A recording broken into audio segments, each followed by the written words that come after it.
Why do some brand partnerships make you love both brands more and others question you both? I'm Jonathan Rolley. This is the Science of Advertising show. We're going deep brand partnerships. Today we've got e.l.f. and Liquid Death, a fashion brand and a canned water company that had no business working together. We've got a skin cancer and car servicing, and we're pulling together a genuine classic from the vault, Goggomobile from Yellow Pages. Gogggo. The science of advertising.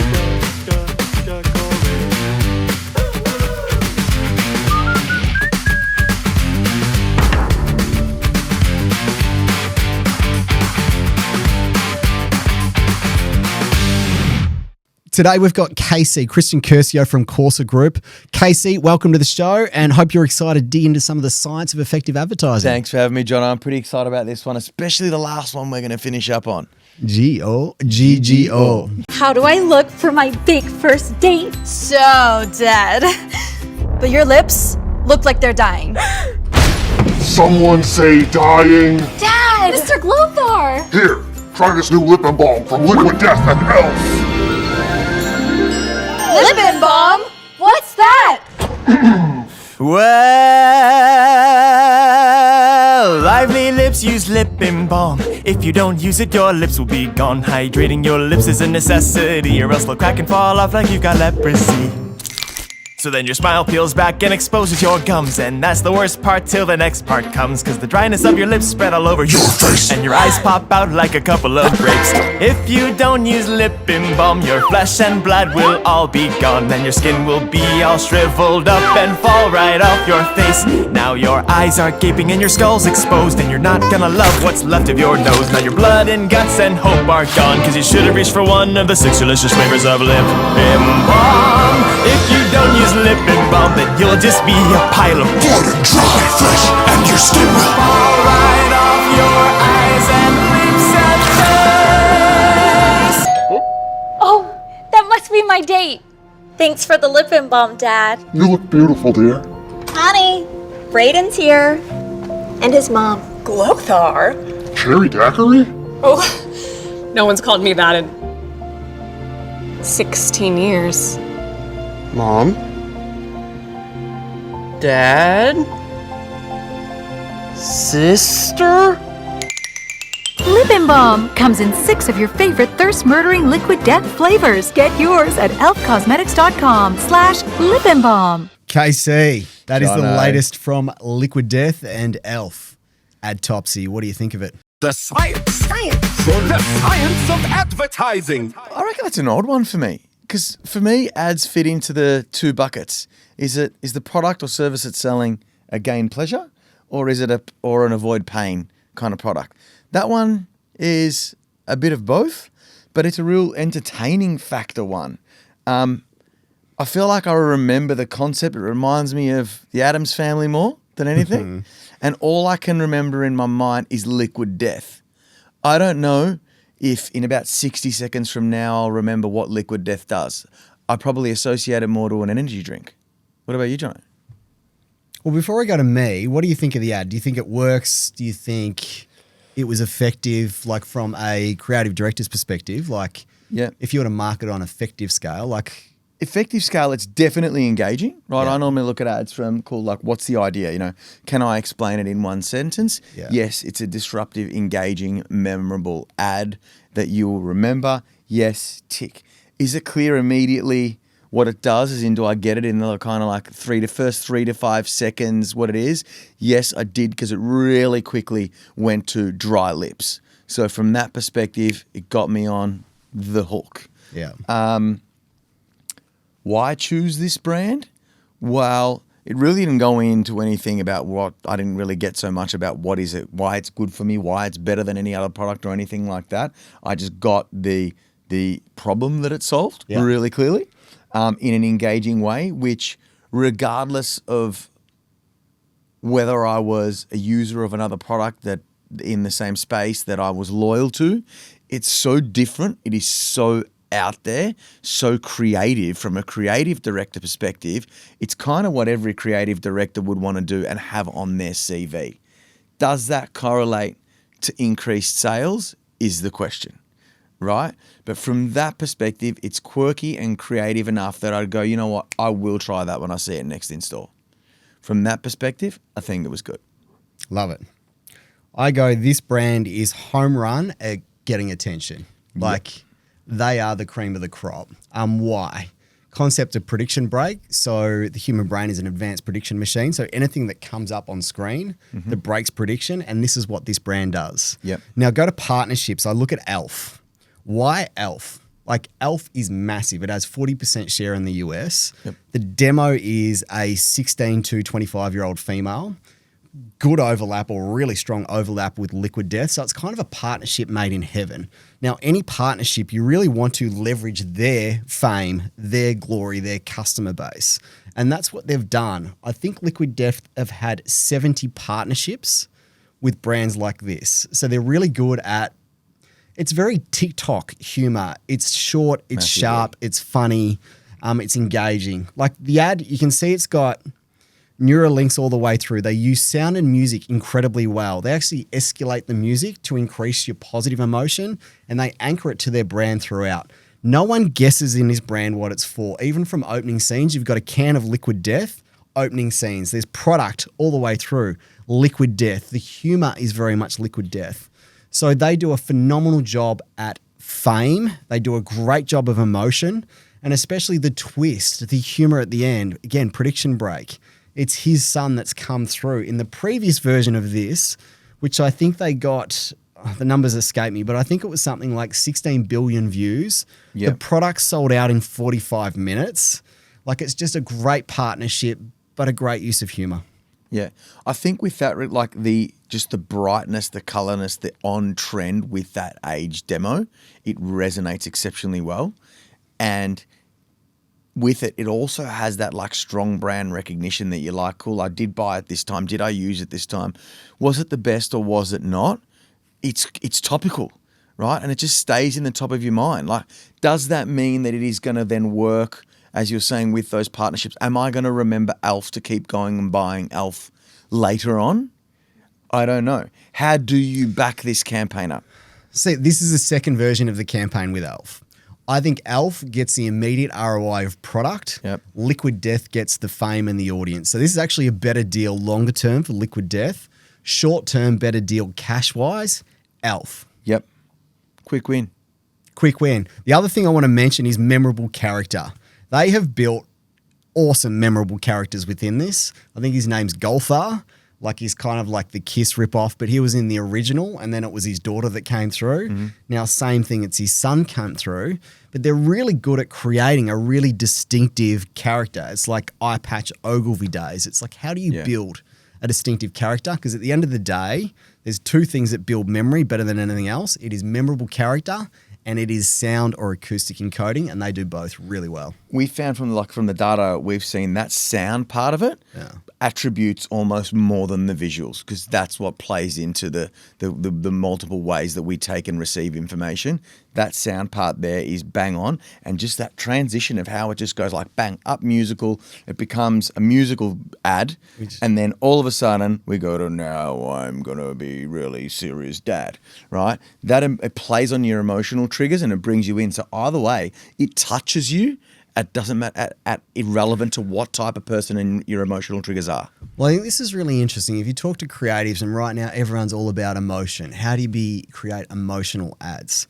What they don't understand about memory is what actually forms memory within emotion. Do you know what it is, KC? Memory with emotion? No. Hit me with it. So emotion. So everyone goes, I need an emotional ad. But they'll typically look at emotion. It's got to be really happy. It's got to really positive. Now, there's plus sides to that because you can anchor that emotion to the sponsoring brand. So it's like, I want to be happy like Coke. So that's that feel good, happy celebration summer, anchoring that emotion to Coke. That works anchoring emotions. But if you want deep memory, memory actually forms with emotional cascade. So you actually need to swing different emotions. It's like all of a sudden I'm driving in my car and then bang, fuck, you're in a car crash. Do you know you've got fear, threat response that comes through from quite a normal placid or like a equal. So you're getting this emotional swing. And then if you go to safety, post it, and you're like, no one's dead, no one's this, and you swing back to safety, It's deep emotion. It's like breaking up with a girlfriend. It's the emotional swing that forms memory. What they do in this ad is they swing different emotions all the time from the sock puppet coming through. You're like, what's that? It's actually a threat response that comes through because it's like, what's that crazy character?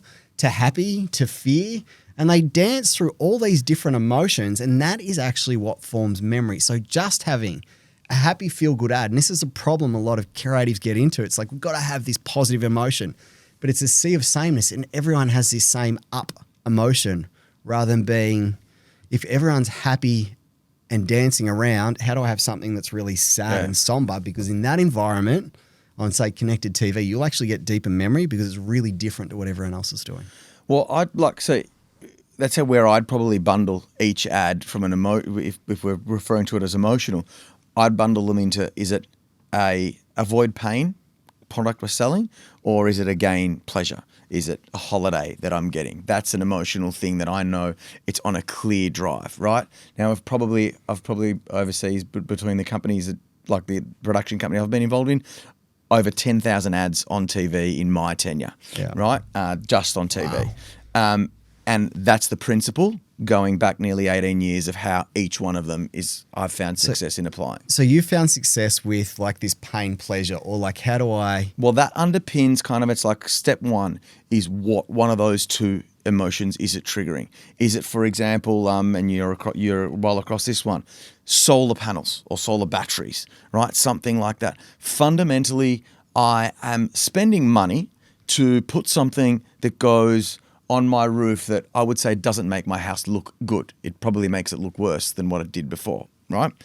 But it avoids the pain of the power bill and the unknown power bill. So you know, cool, I've got to go into that with a problem and solution. Remind that trigger of the problem is, let me relate to you this unknown of am I controlling my cost of living?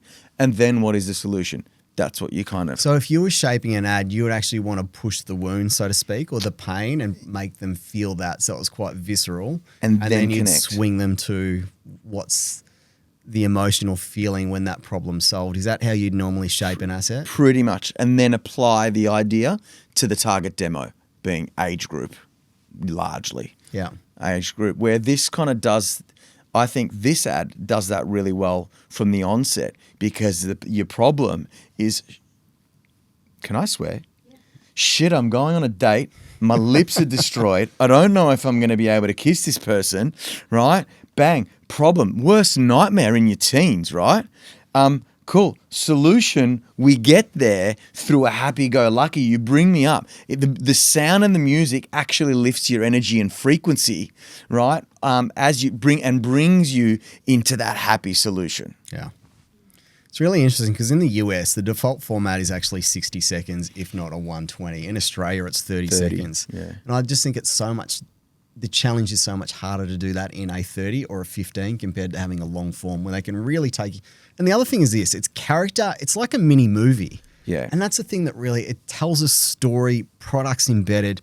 Like there's so many layers and depth to this actually asset. Like, yes, it's fun, but yeah, there's actually so much to it. Well, this would have done more than just TV. They would have used this on... Well, do you want to know the craziest thing? This is purely organic. There's actually no paid behind it. And that then works fine in that longer. Yeah. No paid. That's amazing. Yeah. That is amazing. Because I did try, when I've only seen it organically. Yeah. But obviously we're not there to see it. But it'd be interesting to see how it worked if it was on paid. How do you think it would have worked? It depends on the demo. Like this demo is young. So they're consuming a huge amount of content. And if I get sent this from you or a friend or anyone else, I'm watching it. So it's like I actually want to be attached to this cool clip that's going viral. Yeah. So everyone wants to go viral, but going viral is incredibly fucking hard to do. Yeah. But this goes viral because then I associate my personal brand with this entertaining piece and I get the kudos for it. So this is where it starts to cascade. But you need an amazing concept. Yeah. And they're just incredibly good at it. You know, Liquid Death are basically a cream of X or a crew of ex-creative directors that got frustrated with boring ads. So they've just gone really left field. Yeah. They've done a great job. That's a really interesting point on that. Like, you'd probably remember there was an era where I think probably every brief that came through was for a viral campaign, right? And that used to be a thing where it was like everyone thought, if I'll make an ad, I don't need to put money behind it. I don't need to put any paid behind it. And these ads looked cheap and were kind of quirky, and that's what made them go viral in that era. Now it's been a while since I've had a brief come through for something viral. You just get UGC briefs. Yeah, now they're all just UGC briefs. Yeah, exactly. But the thing with them is, like, how do you make them stand out? Like, because they're all kind of the same. What is that trigger to make it? Now, in this case, these guys would have been a huge budget TVC or huge budget ad. Totally. Right? Versus a little bit of UGC where, someone's trying to spend $500 and get max impact like that. What are you doing to stand out? Like, in this case, organic only. Well, the average person scrolls 180 meters a day, right? Really? So what are you doing? Well, according to Facebook stats, right? That was a few months ago. It's probably gone up now. And if you bundle in them scrolling just Facebook plus, say, TikTok plus any of the other channels, I don't know what that number would be, right? But what that stands out. That's why that worked, right? Is it fun? Would it stand out if that was you and I doing some little gimmick here right now about our dry lips in a UGC format? Probably not. No, but this is where I was going to depth. Like, I reckon that concept actually took months to shape and craft and refine. Because there's so many different layers to it. That's not a fast or cheap product. No. Like, that's incredibly well shot. It's funny, it's humorous, and like the depth and breadth is the depth of that, and the thought of how the emotions bring you up and down and bring you to it in a really, really creative way. Yeah. There probably would have been more money of that budget spent on thinking than the actual production. The other really cool thing about this is because they've created a character that people now like. Yeah. So Glothar, Gothar, whatever his name is. But there was actually like another organic piece of content with him, like behind the scenes, behind the shoot, where he's actually like testing all the different flavors. So they've had the product here as the hero ad, but then they've nearly had this direct response ad where he's demonstrating all the flavors that they've actually got available. Yeah. So like, again, they're just really clever marketers. They know product market fit. But back to my original point, this is an exceptional example of a brand partnership, audience aligns, great fit, but brilliant execution. Yeah. Without a doubt, you can see clearly how the thinking has been executed into that end outcome. And it's still the same, comes back to the same thing. Really clear problem and solution. It is. Well, great. Now we'll cut to our next section, and this is going to be one of my favorite ones. This is Brand Wars. The science of advertising. This is Mary. She's a Westfund member. And today, she's decided to take it off. Off her to-do list, that is. By getting a skin scan, thanks to Westfund and the Australian Skin Cancer Foundation. So, if you want health insurance that goes out of its way for members, switch to Westfund. When I first got my licence, I never thought about how the sun would be affecting me in the car. I would spend a couple of hours a day driving to and from work. So I was unknowingly exposed all that time. I was given 12 to 24 months to live when I was diagnosed. So I told the boys that I had stage 4 melanoma, and to have 2 young sons that I might leave behind, I felt a lot of shame about that. The first time that I saw the sunburnt car, it was quite shocking to see human-like skin on that scale, with hair and moles and freckles and sunburn and peeling skin. My hope is that this project from mycar stops other Aussie drivers from starting a skin cancer journey like mine. 2 ads. Both riffing off skin, sun damage, skin cancer. We had mycar, we had Westfund. Now, battle of the brands. Who won that? But brutal truth. What's going on there? Brutal truth, I think these are possibly, especially mycar, one of the worst ads and distasteful ads I've seen in a long time. In how long? In a long time. Since pre-COVID. There's a headline for you. mycar, worst ad since COVID. Worst. It is more a straw ad than it is a mycar ad. They're clutching at straws, right? Clutching at straws. Can I ask you one thing about that ad, right? And remember, my view, ads, gain pleasure, avoid pain. Here we're avoiding the skincare pain. What is mycar actually doing? I don't know. What is it doing, KC? I can't tell you. It wasn't clear. So Battle of the Brands, who won? Are you just saying Westfund. Westfund won? Out of those two. Because it was a less worse ad? Is that what you're trying to suggest? Or like what was about Westfund that gives them the chocolates today? Westfund gets the chocolates, in my opinion, because it's like it was a benefit sale. If I'm a member, I can go and have a free skincare check. Yeah. Right? I understand. What was it doing? Can you, in one sentence, say what did that ad do after? That's my take. Whether that's correct, if that's what they were promoting or not, or what the actual service is, is a separate issue. But that's my take on looking at that as a first glance. Good. Anything else in either of those ads that they either did well or they did really poorly? Both of them were high production value, I thought. So they were really good. Westfund got my attention straight away. Woman with no clothes walking down, walking through the streets, gauges you because she's the clear standout of everyone else. The mycar ad instead got me from an intrigue perspective because I'm looking at it going, where's this going? What's the punchline? Where's this going? But I could at no point make any connection between mycar servicing and skin cancer. So like you're a creative director. What would you have done differently? For both, quickly. In a quick way, for the skincare one, I would have actually said what they're actually doing. For the mycar one. So what do you mean by that? Well, what the actual cause is, what mycar is doing for people with skin cancer or to help avoid it. Yeah, right. Right? Because you look at that car and you go, cool, it's growing and it's getting sunburnt. The concept is sunburnt. But we all know that the car doesn't fade from the little drive you do to work, whether it's like she said, a few hours or not, right? And I think consumers look at that and go, call bullshit. I leave my car outside all day long. Of course the car is going to fade. Yeah. It's not from my driving it. It's from the sun all day long. And I think that starts to then blow a bit of credibility from that perspective.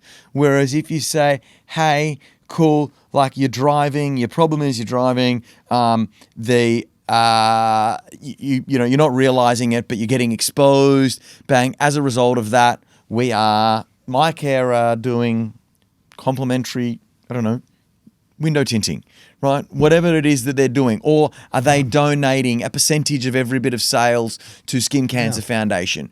Like one of those things. It didn't clearly say this is what we're doing. Therefore, that's why I would go to mycar. They badly used an emotional heartstring to play on your emotional point of earlier. You used emotion to pull me in to try to sell something commercially that I still didn't understand. Yeah. Love it. Yeah. Do you want to go? I reckon, Jono, it's better with this one if you pull apart that one first and we pull them apart individually. Okay, so you want to go because these mycar. are very strongly bad. I agree with you. I think it's very bold to say it's the worst ad in the last 5-6 years, but that I've seen. That you've seen. I've seen a lot. I've seen a lot of ads, and obviously you see a lot on socials and Dig now. The barrier of entry is so low, so I see bad ads there daily. Right? I'm talking about above the line TV in a decent channel.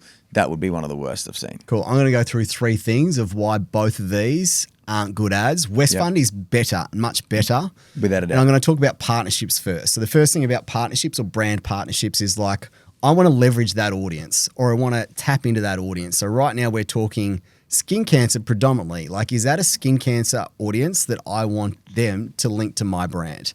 First of all, I would go debatable on both. Like for Health Fund, I'd say there's probably more upside because there is a link.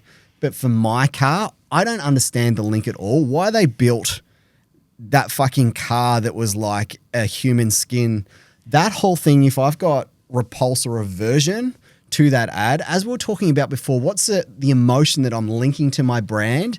It's actually aversion all the way through. None of that I actually like or have positive emotion anchoring to mycar. That's the first thing with it.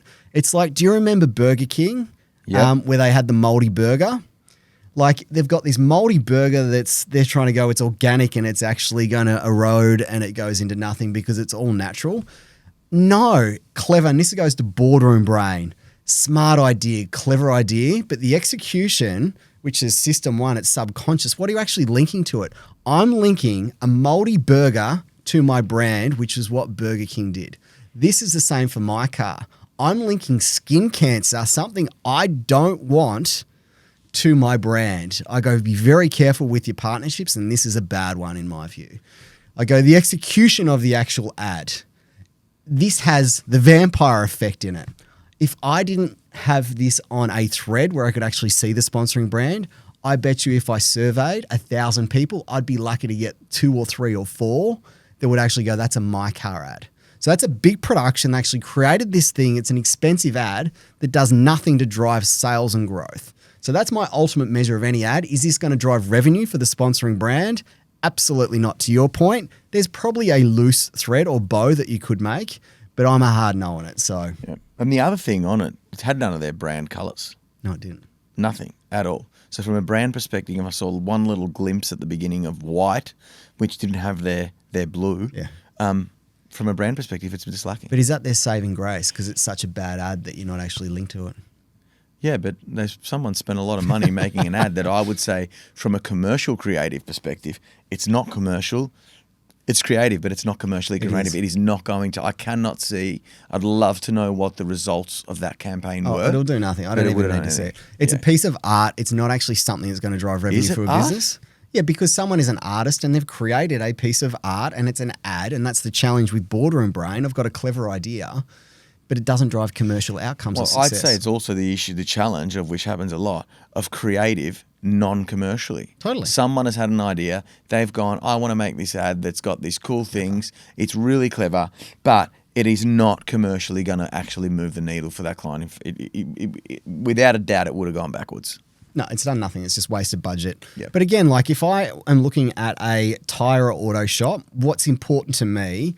How does that link to mycar? What separates mycar from the rest of them? Mobile tyres going nuts now. Like servicing is a challenge. We've got cost of living, oil. How do you actually help me? Is there a promo, a deal, or is there something else? I'd much rather something more direct response, deal orientated, get me in as a customer, than having that sort of ad that doesn't link to the brand, but it doesn't do anything positive for the brand. Well, that's a really interesting one on about Mobile Tyre Shop. That is a really clear, good, simple brand solution that they're running, not overly creative, but it resonates with who the customer is, bang on really well, and it gives you a good price solution as an alternative to a new solution to buy from them, right?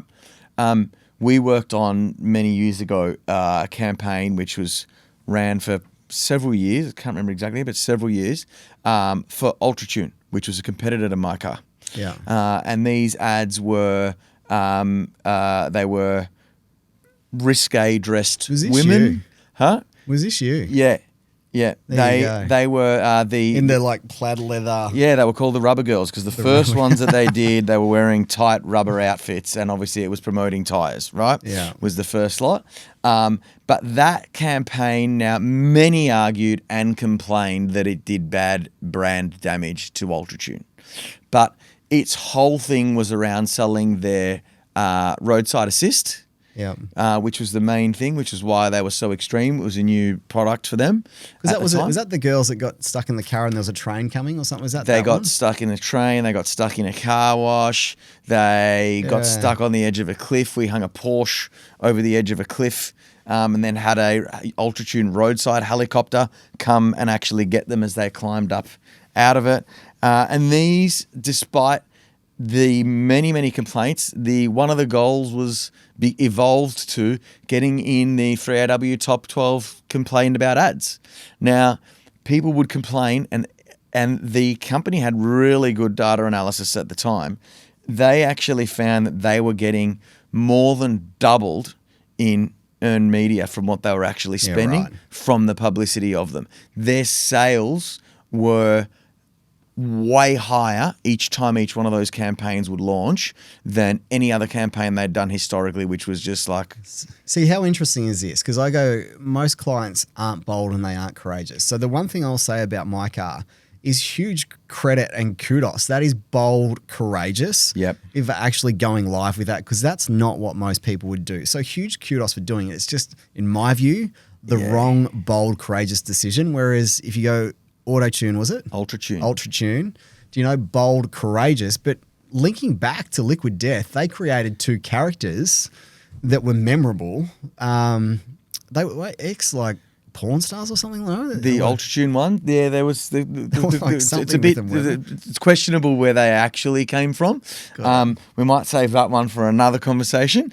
But what worked really well there, probably like Liquid Death, is it worked with it related to a lot of their customer. Yeah. Right? Their customer in all different types of cars, areas and suburbs that they live in, where their highest amount of servicing is. That was a lot of their interest, V8 supercars was a big part of their sponsorships that they used to do. When you look at partnerships prior, it kind of worked. Like, there's an audience that... A heavy trade demo, was it? A heavy trade demo, right? I see. So that worked well, and they were happy to go with the backlash that came from it. Not every client... No, but I think one of the challenges right now is, how do you get fame? And fame is so important. How do you become known? And what you actually become known for and what you end up becoming famous for can also be really different.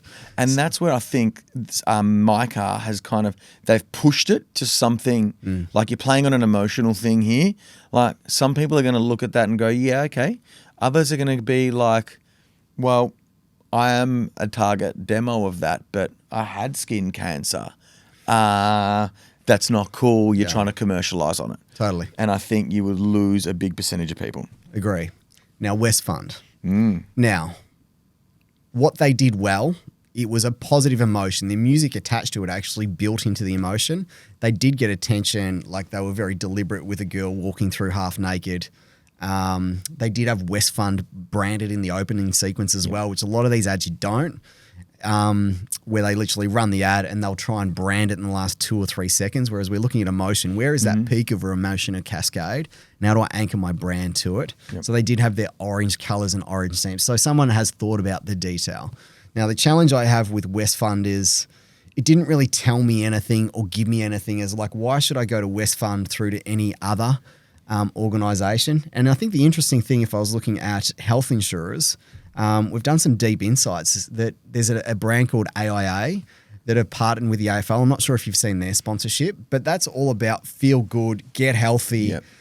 And they are absolutely crushing it with this positive get healthy. Even Medibank with Parkrun, it's this positive get healthy, and they're anchoring their brand to this real positive, and that's that partnership I'm talking around. Whereas this is actually skin cancer. It's a negative style partnership. You're anchoring it to a territory that's not so much of being healthy. So I think that's just the interesting category or interesting. I think with that's a really good point you've just mentioned, because there's a percentage of people that do just go for the healthier living, that kind of thing, and positivity.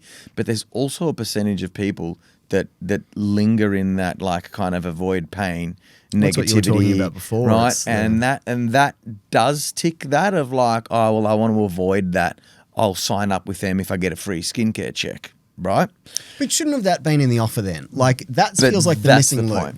So if you've built up this amazing narrative and it's like, I want to help someone that's potentially in the zone, which is right for skin checks and skin cancers, that's a big thing. But I've built this up to free skin checks, or it's like join up now and you get $1,000 worth of free skin checks for the next.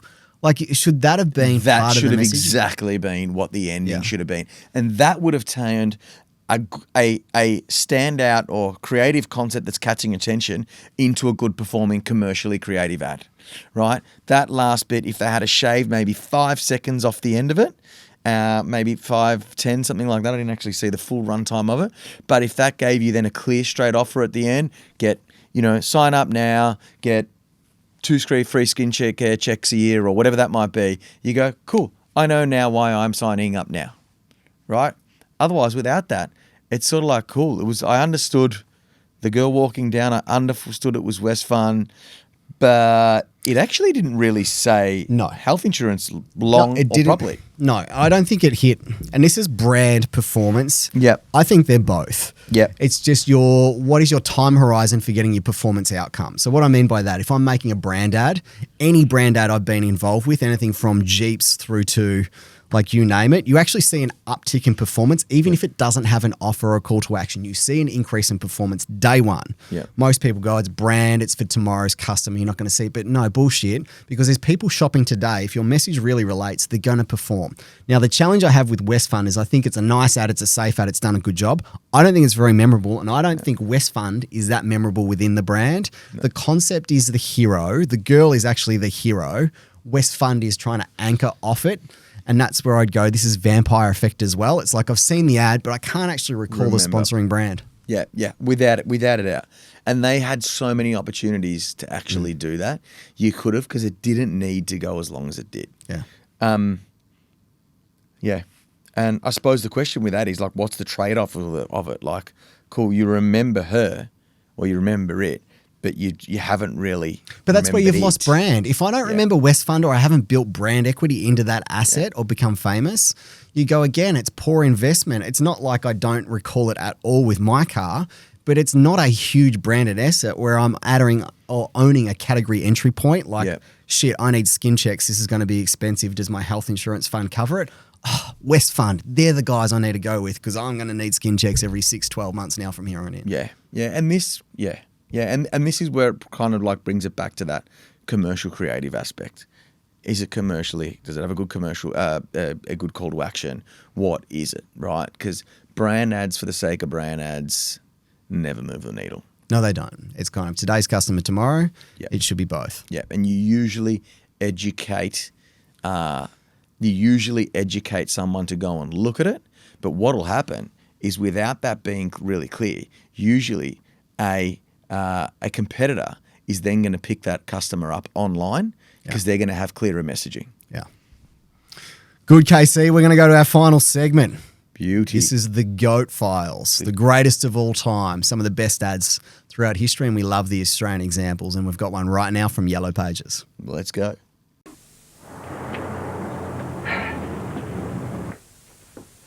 Broken frets. Problem with my Goggomobile.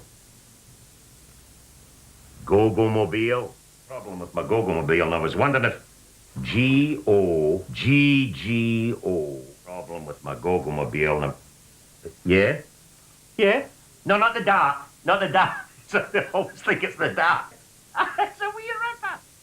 I love this ad. Yeah, why? Well, because it's an ad, like that ad went live in 1992. Yeah. You still talk to generations of people older than you and I, some maybe a little bit younger, not too much younger, but older, us and up, that still remember that ad. Not people remember not the dart line and the Goggomobile, right? Now, obviously, those days were a lot easier to be memorable. You could make one great ad a year and you didn't have to make heaps of different variations of it. But it's more 30 years later, people are still talking about it. Why? Why is it so good? Because it's so simple and emotionally it hits into that part of I want to laugh. It's like Daryl Kerrigan and the Castle. It's a continuation of that same thing. Happy time, family, something simple, but just memorable. Goggomobile, and I know where I can call to find myself a solution. Problem and solution. His car's stuffed, then it's happy, and they're happy. You can relate with them. Do you think most people could have recalled that was actually a Yellow Pages ad going? Do you know the Goggomobile ad? Do you reckon they could actually go, that was a Yellow Pages ad? Great point. for many, many years back then, it was very well aligned with that was the Yellow Pages. Yeah. If we compare it to what we looked at earlier and some of the comments and points we put on there, and I'm not sure that that's the full final ad, but it ends on a simple thing of Yellow Pages, find your solution. Yeah.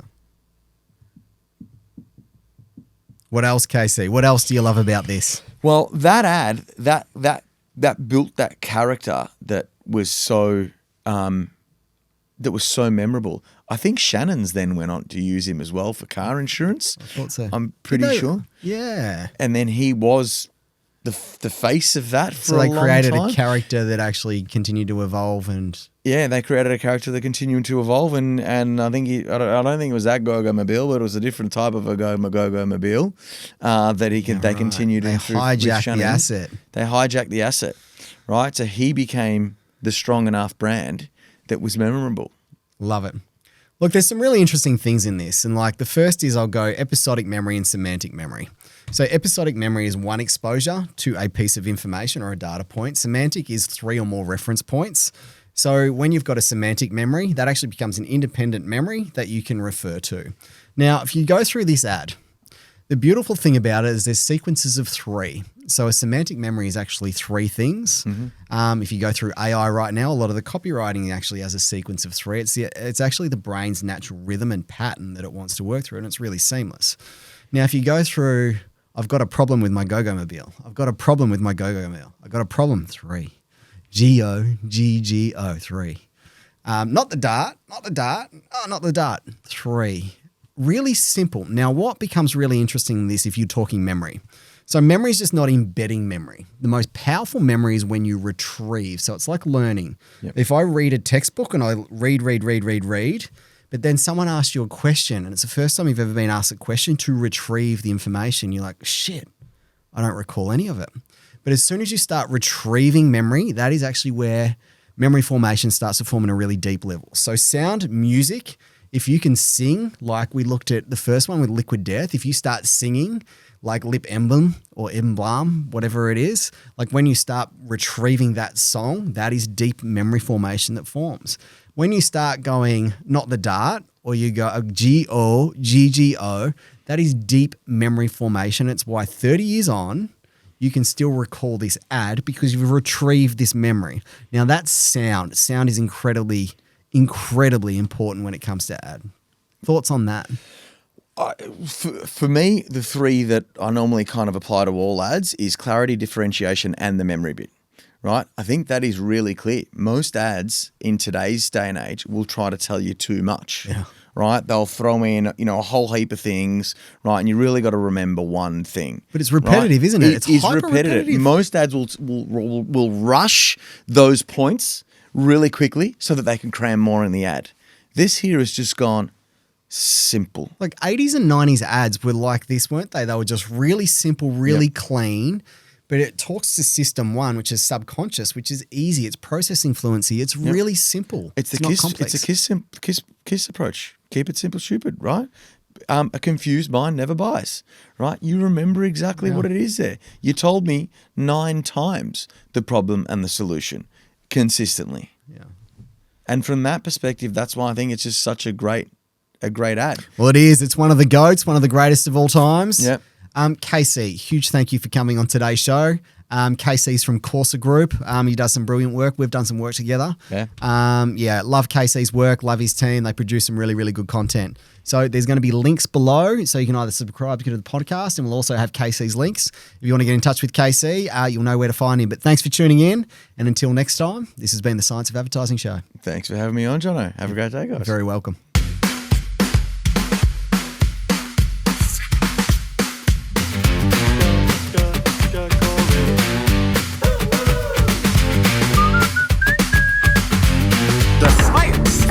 The science of advertising.